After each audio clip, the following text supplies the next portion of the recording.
is a production of DallasCowboys.com and the Dallas Cowboys Football Club. How about them Cowboys?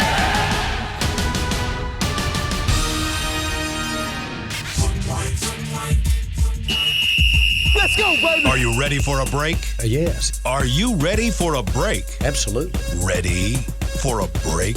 Yeah, and so much for that. It's time for The Break on DallasCowboys.com. We were on a break. With Nick Eatman, David Hellman, Ambar Garcia, and Derek Eagleton. It is Monday, December 7th, 2020, Season 16, Episode number 75. Welcome to the latest edition of The Break, live from the SWBC Mortgage Studios. At the start, we get the privilege of getting you guys ready for Cowboys versus Ravens. That happens tomorrow night. We'll go through some of the injury updates. We'll talk to you about our preview of the Cowboys versus Ravens. We'll also get into a little talk on the NFC East before we end the show. And in the final segment, we will definitely have our picks.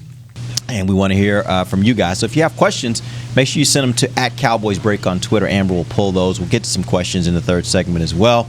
But let's talk about injuries. Let's catch up on some injuries. I'm going to throw out some names, and you guys tell me where they are at this point as far as their health and their availability for tomorrow night's game. Let's start first with Anthony Brown. Dave. Anthony Brown was limited over the weekend. I would guess that he's going to play, if we ever do play this game. I mean, I don't know. It feels like it's been 3 weeks since the Cowboys have played a game. So maybe in that regard, it's a lot of time for Anthony Brown to get right. He suffered the injury against the Vikings, didn't play on Thanksgiving. So it's a long time to sit on the shelf. So the fact that he upgraded to limited seems like a good sign. Alden Smith, where's he? Well, he practiced this week. I mean, he was missed a couple of days. He was sick, missed a couple of days, came back, practiced. So I would imagine he should be ready to go. The one I'm most concerned about, Donovan Wilson. What's going on with him? He's got a groin, and he hasn't done anything significant. So we'll see. I wouldn't say I feel optimistic about it, though. Might be Darian Thompson time. Is that the best? It's like just when you get. Go ahead, Amber. I was going to say that it feels like just when you start getting excited about a guy, something happens to that person and he ends up getting injured. So, man, they just cannot catch a freaking break at all. Welcome to 2020. That seems like the story of probably the whole country, but definitely the Cowboys this year is every time you think you might be moving in a positive direction or you might be getting good play out of a certain guy, something just inevitably has to happen. Well, I mean, you can't play. I mean, the thing that you're excited about with Donovan Wilson is the same reason why he's going to be on the injury report 14 times every season. Doesn't mean he's going to miss that many games. He's just going to be banged up because he plays like he doesn't care about his body. When you throw it around and you hit people like that, you're going to get banged up too. We saw it. We've seen it with running backs that run that way. We see it with linebackers that play that way. I mean, if you are an intense player that plays recklessly, you're going to get banged up. So is recklessly a good word for that? Well, for your body. Reckless. Aggressive. Yeah. Aggressively. Okay. All right. But reckless. Hey, we've reckless been makes it like it's asking something for he's doing someone wrong. that isn't Right, afraid true. to tackle. True. We've been asking for someone who's right. not afraid to tackle, and we finally get a guy. And yes, injuries are bound to happen when you get someone that plays that way. But at the same time, it's like, what do you want? You can't have it all at the same time. So I'd rather get a guy that's not afraid to hit someone. Yeah. I bet. I mean, we might just be sitting here talking, and then they've rested him, but he could be like, "Oh, I'm playing." Yeah. Then again, Sure. I remember interviewing a player one time after a game, and he said, "Oh, I'll be fine next week," and it was like week 6, and he was on IR for the season. So yeah, they never know. A player's opinion may not always be the right Trayvon Diggs opinion. said he'd be fine. He'd be back next week when I talked to him when he had a boot on. I guess it was a Steelers game. Yeah. I guess he meant next month. Yeah. Well, I mean, a lot of times the player is going by, I've had pain before, I can play through pain. Yeah. But then the medical people see it and they're like, no, there's no way we're going to put you back out there and let you play with that. Right. But that all being said, like, how much does this affect the defense? And I know it seems kind of strange. Like, if you're looking at this as a big picture thing, it seems kind of strange that we're talking about Donovan Wilson in a way where it's like, oh my God, he's going to be out. But he has been one of the bright spots of this defense. How much does it affect him not playing if he doesn't play against the Ravens? Amber. I mean, that's just another guy to go out. A guy that was actually starting to do some things. He wasn't perfect or anything, but he was someone that brought fire to the defense, and it's something we've been lacking. And it's just unfortunate because you have had so many different injuries in the secondary as a whole, and now you get the safety position, and then I know you were going to mention Steven Parker as well, who's another safety guy who is what is it, ankle, and it's still, I don't know, is he listed as questionable? I forgot. Mm-hmm. Yep. Or is he out? He's questionable. He's questionable too. Yeah, so it's just, again, another hit at the depth of the position, at a position that the Cowboys were already struggling to begin with. So it's very unfortunate, and this is obviously going to affect the Cowboys, and the defense is going to have to rely, in my opinion, on the defensive line and get the most support that they can get from them, pressure and attack right there, and then hope that the linebackers can do their job as well. Dave, how much do you think this affects them if they don't have Donovan Wilson out there?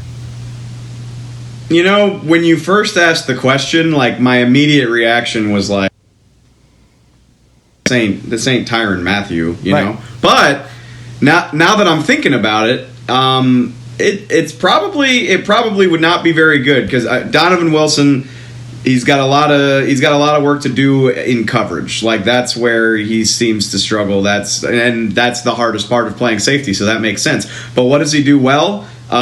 First of all, he's around the ball. He makes hits. He plays the middle of the field well. He's the classic let them know you're there type of player. And what do the Ravens do? They run the ball. And we're going to talk about it. Mark Andrews isn't going to play in this game, but they still utilize tight ends, and they are better when they're throwing the ball between the numbers, which is where, a good thumping safety is probably going to be. So, yeah, that doesn't sound good to me, that a guy who can make hits, maybe force fumbles, maybe, stop Mark Ingram or J.K. Dobbins for 6 yards instead of letting him go for 15. Yeah, that could be problematic. And we know what the other safeties on this roster look like, because we watched them for the first 8 weeks before Donovan Wilson got his shot. So not super encouraging if he can't go, for sure. Nick. Obviously he's kind of what they were saying is he just brings like a jolt of energy to the defense. So it'll be a big loss from that standpoint. Darian Thompson, if he plays, he's okay. He's just solid at best, but he doesn't have that wow factor. And Wilson, while he does struggle in at times in coverage, most safeties do, but he makes up for it with his ability to make a play. That's one thing that this defense hasn't really done, is go make a play. So that they're going to miss that if he doesn't play. But again, I'm just kind of thinking he probably will, and I don't know this. I'm just guessing he might. I'm guessing he will play. If they don't have him or Steven Parker, what do they have just as far as bodies? What's left as far as just the bodies they have to be able to play? Wait, say what? If they don't have Steven Parker or Donovan Wilson, what do they have just as far as bodies are concerned that can play safety? They have Darian. They have Xavier Woods. I'm like thrown off. I'm not sure what Nick wants me to say. The other day when we talked about this in a meeting, we talked about it. And are Dave you talking about the rookie? Dave's like, Reggie Robinson. Like, he was like, oh, yeah, Reggie. Yeah, well, I gotta. Oh, yeah, that guy. That goes to show where we are, that It's week 13 of the season, and I forgot about him because the guy hasn't gotten a jersey yet. So, my God, if Donovan can't go and Reggie Robinson, still can't get a jersey, then I don't know what to say. But yeah, that's a really good point. I guess that's a silver lining, is that if he can't go, maybe, just maybe, we'll see Reggie. I got to see it to believe it. Well, you got to think, if both of them can't go, if Wilson can't go and Parker can't go, then I think, who else do they have? I don't really know what else they have. You almost think you got to put him out there and see what he can do, unless you want to take one of those corners where, by the way, you're shorthanded there too. Yeah. Like, where are you going to put back there? I want to say, this is not good. but I want to say DeAndre Burton has played some safety. He looks like a safety. He's like 6'2", 225. I guess he could play some safety. We've talked a lot. Cheeto. If they move, if they move a cornerback to safety on 2 days' notice instead of playing Reggie Robinson, I might lose it. And I'm not saying Reggie Robinson is this great player. I mean, he had a rough training camp. I get it. Sometimes guys take time, but I mean, I feel like we've said this a million times in 2020. Like, it's a break glass in case of emergency situation. Like, if he can't find some snaps in a situation like this, that's just it's really disheartening to hear about a 4th-round draft pick. I'm sure we'll find out here in about, I don't know, a few hours. That's about the time when they take off on the road trips on the day before the game is usually when they have to start elevating players from the practice squad or moving them up and making all kinds of changes. So you expect to see some kind of news from that, and I would say in the next 2 hours. And if nothing happens, if they don't move him up, then you probably start feeling a little bit better about Wilson and or Parker being able to play, because just from the standpoint of bodies, you would think they feel pretty good about it. All right, we're going to take an early break. When we come back, we're going to get into our Cowboys versus Ravens preview. I got some questions lined up for these guys. We'll talk about that when we come back. This is DallasCowboys.com radio. There's nothing as unique as our eyes, which is why Essilor pioneers ways to make lenses as unique as you. Varilux for super sharp vision, Essential Blue for protection, and Crizal for freedom from glare. 3 cutting-edge solutions in a single unique lens. So whatever your needs, insist on Essilor. Visit your local Essilor experts and find the perfect lens for you. See more, do more, Essilor. Since 1865, Stetson hats are American-made with pride right here in Texas. And Stetson is proud to be on the field with America's team. Want to show your Texas and team pride too? You can. By purchasing your own Stetson, you can look just like how the flag guys do on field at every home game. Stetson hats, the official crown of all self-respecting Cowboys, and your favorite football team. Get yours today at shop.dallascowboys.com or at stetson.com. I'm Jay Novacek, former tight end for the Dallas Cowboys. Back in the day, I was the guy who always got the tough yards, and that's why I run with John Deere today. In fact, I have a John Deere 3025E tractor that can handle any yard work I need to do, even the tough yards way out back. So if you have 1 acre or 1,000, John Deere has the equipment that's just right for you. Visit a John Deere dealer today and run with us. We are the official tractor provider of your Dallas Cowboys. Dear, it's 1908. Don't you think we should get electricity? And stop using candles to see at night. It's just electricity lights up the room fast. It's more reliable than candles blowing out, and people seem to love it nationwide. Well, candles are... Dear, did you just run into the wall? Nope. May I have a new candle, please? Historically, switching to new technology is a no-brainer. Today, it's AT&T 5G. Fast, reliable, secure, and nationwide. Switch to AT&T 5G. It's not complicated. 5G requires compatible plan. May not be in your area. See att.com/5G for you for details. Back to the break. Guys, you got to check out AT&T's StarView. I mean, AT&T continues to innovate new ways to connect Cowboys Nation with new and exciting game day experiences, including StarView, presented by AT&T 5G, available in stadium and for home use. Download the Dallas Cowboys mobile app and look for StarView under the Stadium tab. Check it out. Welcome back. It is the second segment of the break, live from the SWBC Mortgage Studios at the Star. We're going to talk Cowboys versus Ravens. And here's the first question I'd like to pose to the group. Who must have a better day for Dallas to be successful, Andy Dalton or Zeke Elliott? Let's start with you, Nick. Zeke. Got to go with Zeke. Why? Because he's the guy that has to play well. The running game has to be effective. You need him to be resembling a superstar. You don't need that necessarily for Andy Dalton. He needs Zeke to play well. If he plays well, then Andy Dalton will play well. I think you need Zeke. Amber. I think Zeke as well. I just have a feeling that Cowboys tend to have a better ending when the running game is successful, when Zeke has a better day than the quarterback. So I just have a feeling that if they get Zeke moving and he's able to have a better game, the Cowboys might, and just might get away with a win. Dave. Sounds like she's going to pick him. I think Dalton. It's Andy Dalton. It's a quarterbacks league.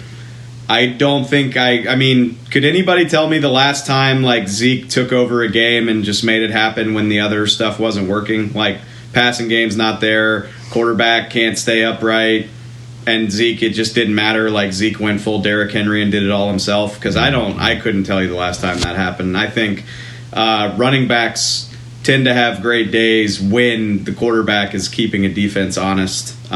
So I mean, Zeke, they both need to play well, don't get me wrong, but Andy Dalton has to find a way to scare the Ravens into thinking the passing game might work. Whatever that looks like, he's got to keep that thing honest, because just like every other team, especially since Dak went down, I'm sure the Ravens are going to be like, we're not going to let 21 be the reason why we lose this game. Not with a compromised offensive line and a backup quarterback.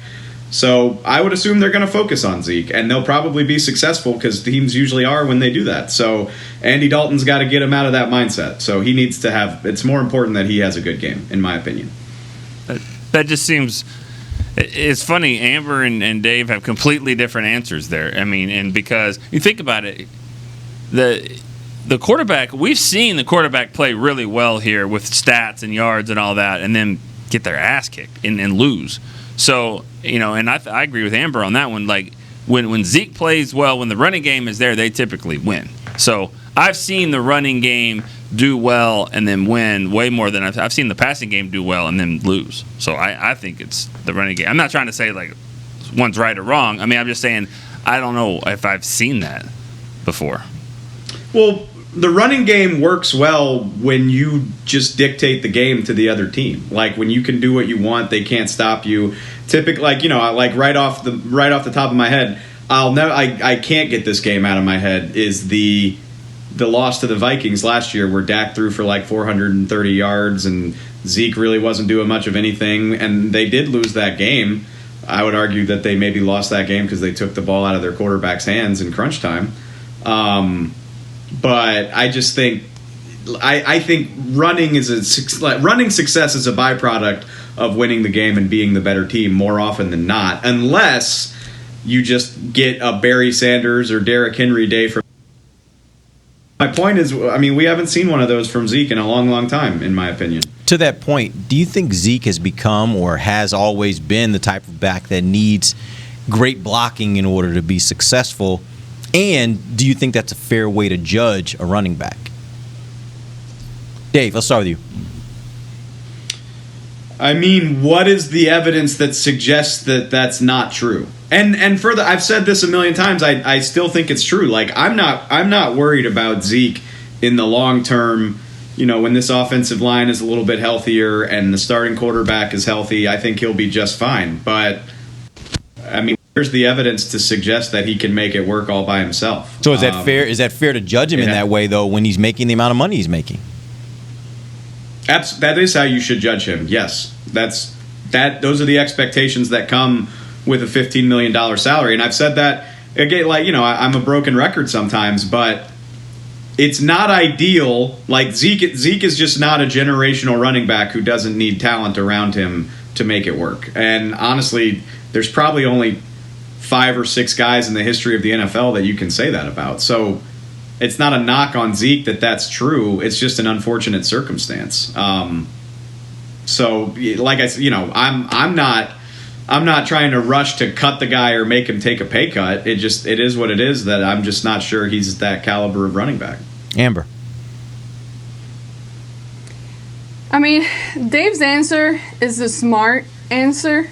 But I feel like, me personally, I'm not ready to say that yet, even though everything we're seeing this year suggests your point, Dave. But at the same time, I feel there's something just holding me back from saying that, and that's maybe because the Cowboys have been bad in so many different areas that it's not like, oh, Zeke is the only one that's not doing his job and playing bad, even though we know that because of his contract, we have higher expectations. And at times like this is when we need him to be good, and he's not being good. So, but I just can't get there. Like, I need maybe a little more time to feel that way. To me, I love Zeke and everything that he's done in previous year. Yes, completely different line, but there were many times where I thought that the line wasn't perfect in certain games, and he was still able to create plays where there wasn't any. So I'm not quite there just yet. Nick. Yeah, he doesn't need a great line. I mean, he's had one, and he's had unbelievable numbers. But if you think about it, the offense they run with him, they don't have a fullback for him. They don't have adequate tight end blockings. They think they do. They put the tight ends out there a lot, but they're not really good blockers, and they haven't been really since he's been here. So, he's had a good offensive line. There's no doubt. But if he was a back that needed all that, they would have a lead blocker for him, and they would really, have more of a run-oriented offense. They want to look at it and go, let's spread out with weapons, and then Zeke can kind of do what he does. And for the most part, it's worked. So I think he, when he has a great line, he has great stats. When he has a bad line, he's had decent stats. I mean, he's fourth in the NFC in rushing yards. I had to write that the other day when we did this Pro Bowl story. NFC or NFL? NFC. Which matters for the Pro Bowl. When you're looking at where does he rank in all this, it's like, dang, he's actually... he's going to be in the conversation because he's Zeke and his stats are right there, So yeah, I just look at it, and the reason I even asked that question is because I think it's one of those eye test kind of things too. I go back to last year and I watched Saquon Barkley play with what wasn't a great line, what wasn't a great offense, and he was the kind of player that made big plays happen. Now there would be some games where teams would just figure out how to bottle him up. But it would take that one play where he got loose and he was gone, right? And it's those kind of moments that I'm missing with Zeke that I'm not finding that tells you a little bit more about a guy's ability, even in situations where his offense may not be great around him, his offensive line may not be great around him. He still has the ability to be very, very dangerous. And I don't know that I see that same level of dangerous whatever it is in Zeke at this point in his career. Again, I'm not saying that means get rid of him. I'm just saying the expectation is when you pay that much money, he should be able to be the person that steps up when you lose other things around you, and I just haven't seen that. Is that fair? If we compile the list of the top 5 highlights for Chubb, obviously Saquon is hurt, so we can't say Saquon. Aaron Jones, Zeke, all the top 6 or 7 running backs based on stats and salary. I'm pretty confident saying Zeke's would be shockingly sparse. Those guys have all made wow plays. I'm thinking about it. Kamara had a play against the Packers back in September or October where he made 7 guys miss on his way to the house from 40 yards out. I mean, you're not getting that stuff from Zeke. And for the millionth time, I sympathize because he's working with a lot less around him than some of those guys are. But that's the expectation when you're making $15 million a year. Throw in the fact that he leads the league in fumbles, and that's a whole other thing that we haven't even really brought up during this conversation. That's what I said last week after he fumbled on Thanksgiving is I'm not asking you to carry the team, but I am asking you to do the bare minimum and hold on to the ball. And he's had problems with that for a lot of this season as well. So, no matter how you slice it, I just think it's been a disappointing season for him. Yeah, 2 years ago when they played that first game at SoFi Stadium against the Rams, or whenever that was. It just seems 2 years ago. It does. He had a play that was amazing. It was an amazing touchdown play that he had 4 or 5 guys that should have tackled him, and he scored. And we looked at that oh yeah, good. Zeke's here. That's Zeke. Here we go. Yeah. And then here we are, and it's coming up with great highlights. That's the one. That's the best one. And then there's probably been some other decent ones, but not really. And that just goes to show that he's not that type of player really anymore, which is. Weird sad. to say. Yeah, he's just not. But he needs to be. That's what they're paying for. Yeah, even going back to last year, if you look at a lot of his big plays, his memorable plays, his plays where you look at him and say, now that's vintage Zeke. It's not necessarily a 40-yard touchdown. It's typically a 5-6 yard run that should have been a 1 yard run that he turned into more, right? That's kind of been the MO on him for a while now. It hasn't necessarily been the big play, the huge play. It's been the fact that he gets more out of a run, out of just basic runs than he should. Yeah. I don't know. Do you guys watch Mythbusters I don't. Or isn't that a show? Something. I know what you're talking okay, about. Well, I don't. It's been a while, but yeah. Well, I'm very something familiar. like that. Well, and tomorrow is going to be a good one for me because, I mean, I don't know anybody that has had COVID at any point and has come out and like really been 100% back. We'll see. I don't know unless they didn't have symptoms. Yeah, now it's been a long time for Zeke. It was during the summer and all that. He just plays tired. He looks tired, so you think, well, maybe that's it. But tomorrow night, when Lamar Jackson's running all over the place and stuff like that, they'll be like, okay, well, that's not a thing. But but it's different for everybody. I mean, that's the thing about it. It's different for everybody. Everybody has a different experience that I've talked to. I'm anxious to see how he plays because everyone knows somebody that's had COVID in their own life, you know, and apparently it knocks them down. Yeah. So, the NFL made some things, moved some games around so Lamar could play, and let's see how he plays because from everything I've heard, it's going to be a challenge. He may not be the Lamar Jackson that we've seen. It's still going to be good enough to beat this team, but I'm just saying it may not be the MVP type that we've seen. Yeah. I heard Myles Garrett say just yesterday they were talking about him and some comments he made where he was like basically for about 8 days he was just on his butt. He couldn't move. He was just completely zapped of energy, and he's a well-conditioned athlete, obviously. Mm-hmm. So even that well-conditioned athletes have been getting their butts kicked by COVID when they get it. So it will be interesting to see how he comes back from that. Let's move on to the next question. What must Dallas do to slow down one of the NFL's best rushing attacks, and how convinced are you that they can do it? Amber, let's start with you. I think it's all about communication, having better instinct and just being on the same page. Don't be fooled. The Cowboys are easily fooled, and they need to stop that. And how convinced am I? No, I mean, it's hard to say I'm convinced at all. We haven't necessarily seen it. We've seen flashes of the Cowboys run defense being better, but they just haven't been able to find that whole click of consistency where they are able to do it week after week. And right now, I don't really trust the linebackers. So at this point, I'm not really convinced until I see it again. Dave. Gap integrity. It's been a problem for them all year, not filling the proper space. Those were the breakdowns in the fourth quarter against Washington. Guys not filling where they're supposed to. They've been better at it over the last month, but an offense like this where you have two running backs and a quarterback who can do a little bit of everything, that's kind of scary. And I think that's a really interesting point. I wonder, with Lamar coming back from COVID, what is his conditioning like?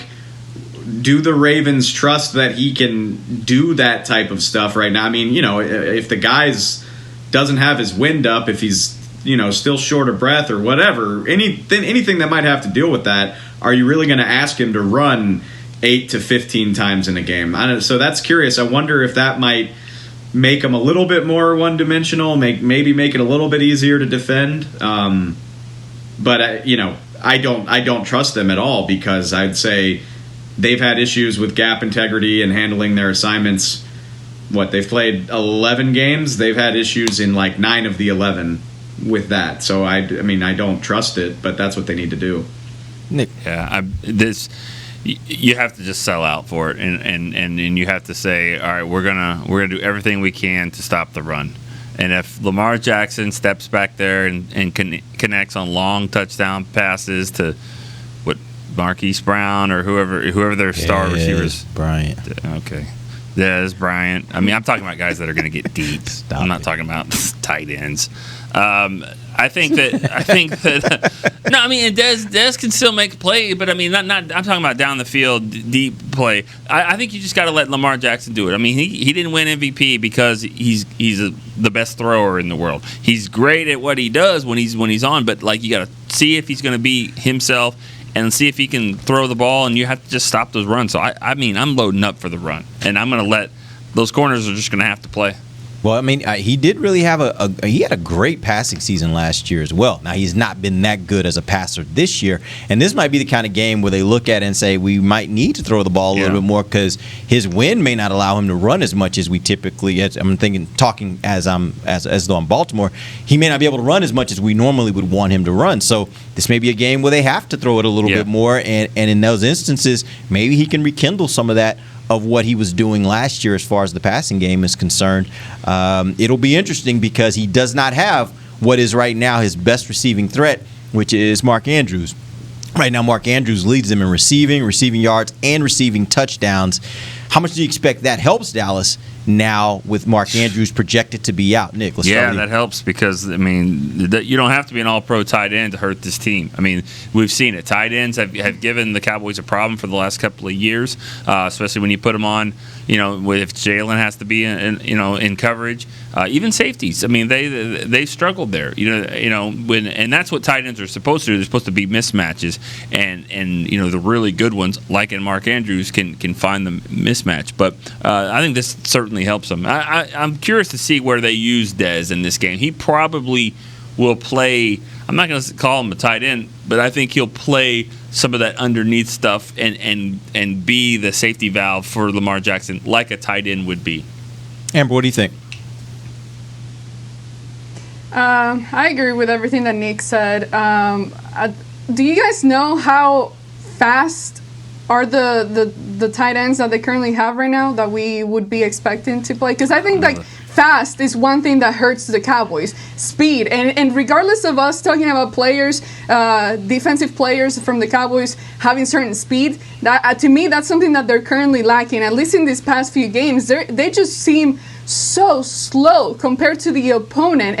And so it makes me wonder. I don't really know how fast the rest of the tight ends are, but if that's the case and there is some speed there, it can hurt the Cowboys. The guy that's going to most likely start is Luke Wilson, the longtime Seattle tight end. I mean, he's an NFL athlete, but I wouldn't say that he's remarkably fast by tight end standards. Although I will say, it's funny, these are going to be famous last words, because, I mean, without Mark Andrews, I sort of don't feel overly bothered by what the Ravens are trotting out there. I mean, Hollywood, but I will say this, AG, is like if they have one thing, they probably have speed, because Hollywood Brown, that's what I was gonna say. I mean, he was a first round pick for his speed. Like that's why he was picked as highly as he was. He hit Pittsburgh for a long touchdown the other day. And he's not the fastest guy. He hasn't had. Sorry, Dave. I was going to say. No, Duvernay. I mean, that guy. Yes. I mean, he hasn't had a great rookie season, but he's fast as hell.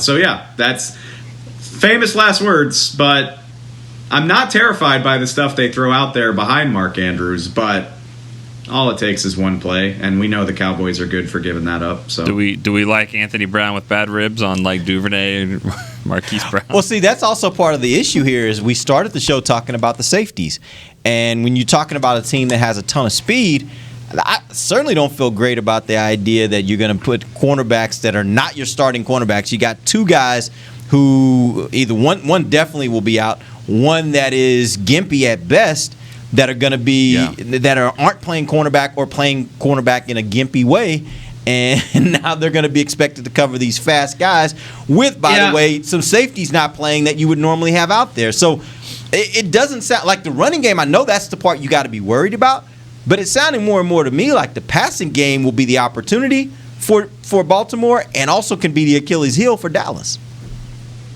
Were you saying I'll something? Go ahead and say this. I'll call my shot. I mean, Devin Duvernay for a third-round pick, really, he's not having the most incredible rookie season. That's normal, though. Yeah. But he's got 18 catches for 199 yards. He hasn't scored a touchdown yet. One kickoff return for 100 yards. True, yeah. Touchdown. Or how about Devin Duvernay makes a house call tomorrow night from 55 yards out, maybe like a little slot post or something like that. I can picture that. That's very easy to believe. Yeah, it is somewhat easy to believe. I really am starting to convince myself as this show goes on that the passing game for the Ravens is going to be a problem tomorrow night. But we will see. Let's take our final break. When we come back, we've got a little bit of talk on the NFC East, and we'll get to some questions hopefully here in the final segment. We'll do that when we come right back. This is DallasCowboys.com radio.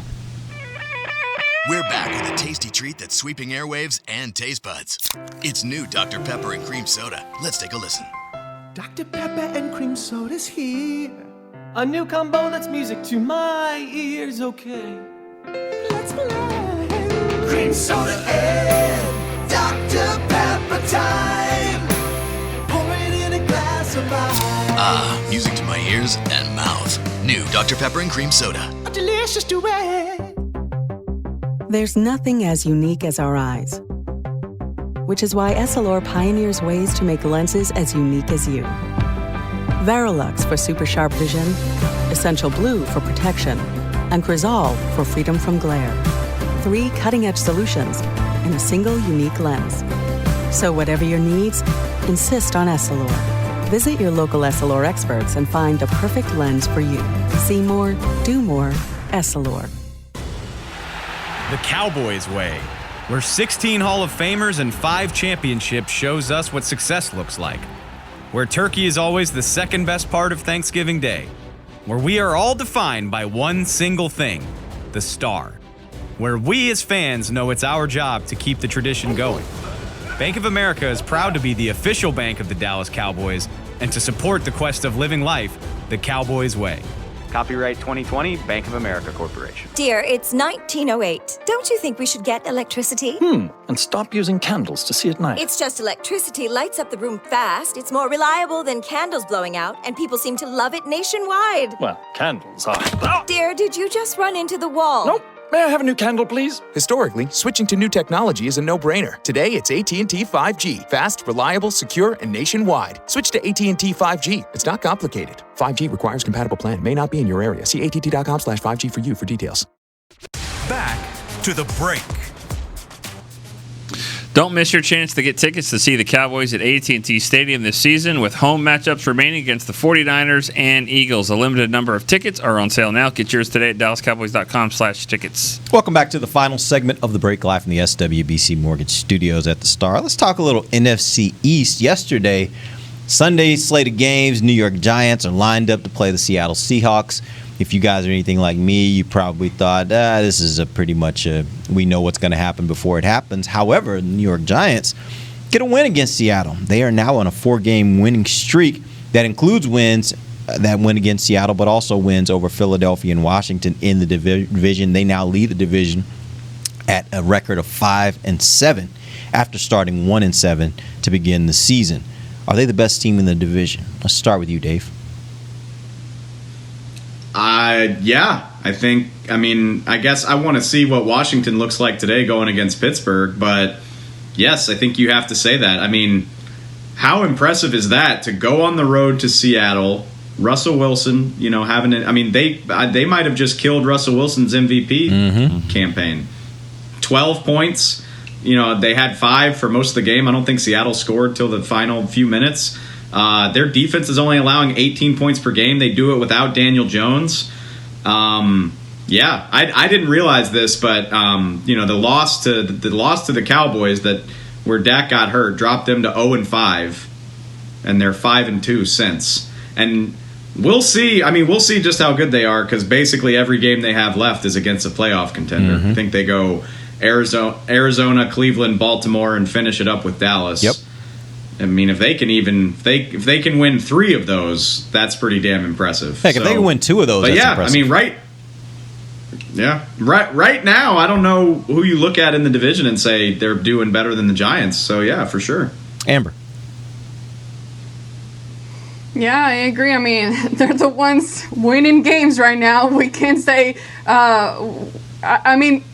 About over a month ago, I think we all said that you cannot sleep on the Giants. To me, I remember that several games that I watched from them, even games that they lost, there were times where Jason Garrett, he would do certain things on offense that I would be like, oh, okay, Garrett, wow, okay, that was impressive. Even when they faced the Cowboys, to me, I thought they had some really impressive plays and obviously ended up losing there. But just in general, I am impressed with the things that they've been able to accomplish so far, looking at how their season started. So the Cowboys cannot sleep.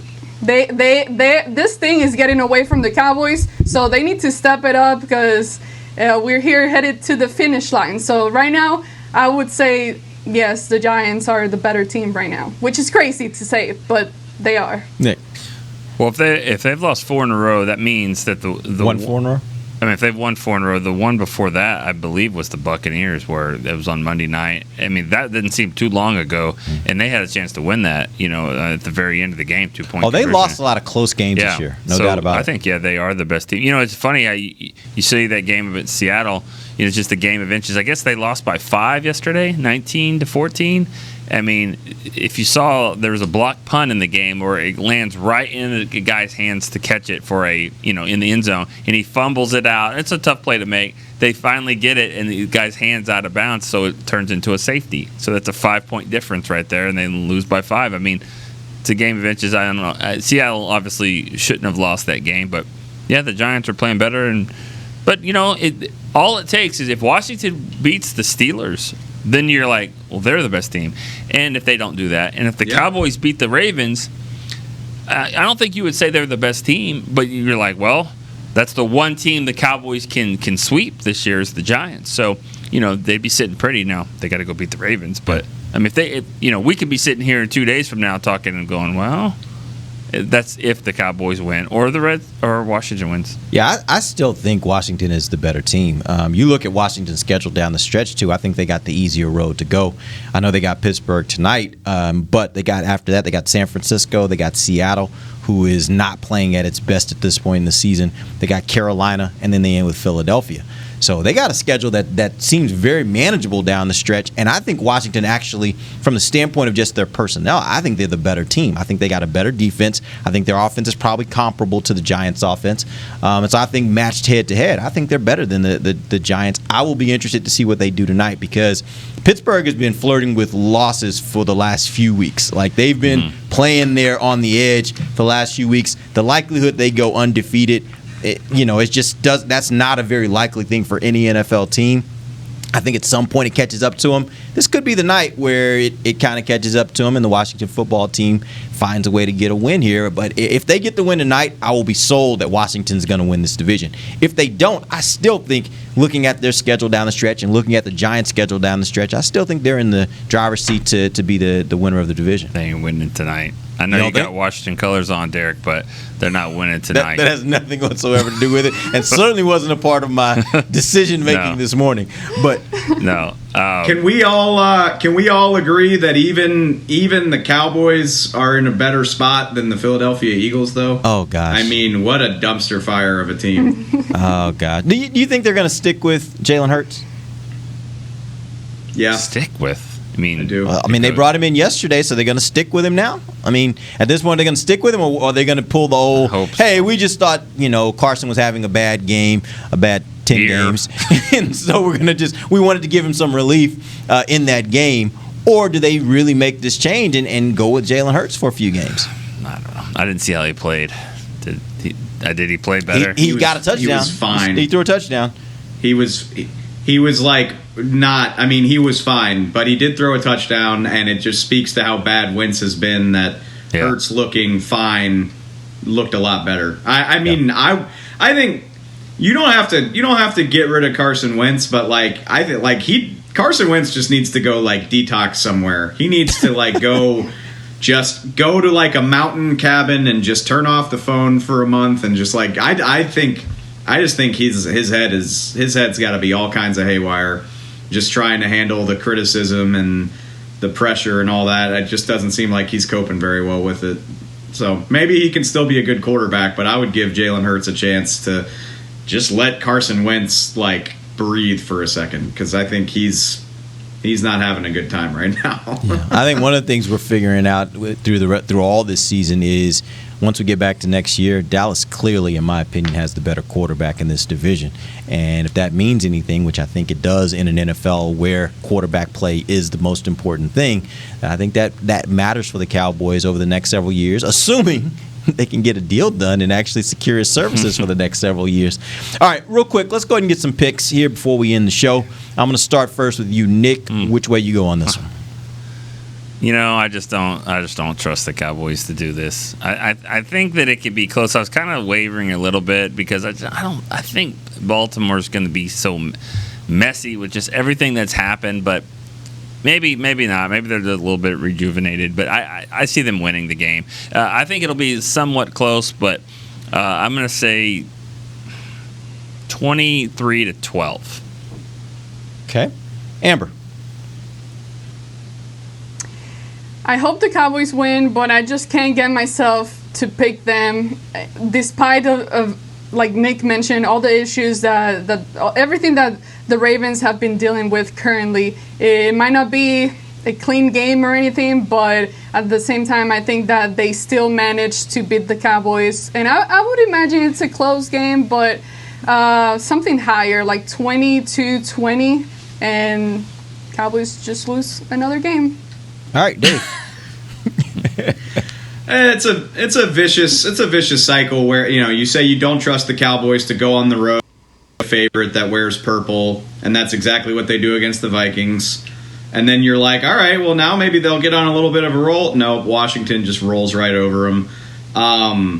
Looking at this, I'm a lot less concerned, to be honest with you, about Lamar Jackson. The thing that concerns me is Calais Campbell is back from COVID as well. Pernell McPhee is back from COVID as well. They got those cornerbacks. Like, I know they're 6-5, but this is a nasty defense, and I have a feeling they're gonna come at Andy Dalton because they know what this offensive line looks like. So if the Cowboys, I'm guessing Dalton's gonna get sacked a few times. I'm guessing the Cowboys are gonna they're gonna be -2 in turnover differential in this game. That I think is gonna be the real problem.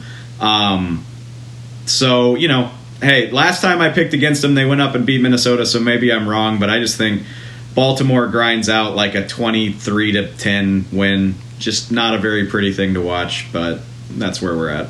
Yeah, I kind of agree. I think the sentiment here is that I just don't see how the Cowboys are going to be able to move the ball effectively against that defense. I think that defense is probably the more underrated thing that we've talked about all week with regards to that team is their defense, and they can put out some really good efforts and shut teams down. The offense has been an area where the Cowboys have struggled in games being able to move the ball, especially when they haven't had competent play at the tackle position. I think this is going to be another game where they're going to have to go with those young guys, obviously, at tackle. I just think that's a bad matchup for them. I think the Baltimore Ravens win this game. They win 24-13. I don't think it's really even that close. I think they end up losing a game that they really just cannot stop their defense from getting to their quarterback. All right, we appreciate you guys joining us. We will not have shows tomorrow because the game's happening tomorrow. We will have shows again on Wednesday. We'll let you know what happened, what went right and wrong for the Cowboys. Till then, for Nick Eatman, Dave Hellman, and Amber Garcia, I am Derek Eagleton. This has been The Break, live on DallasCowboys.com radio. This has been a production of DallasCowboys.com and the Dallas Cowboys Football Club. How about this, Cowboys?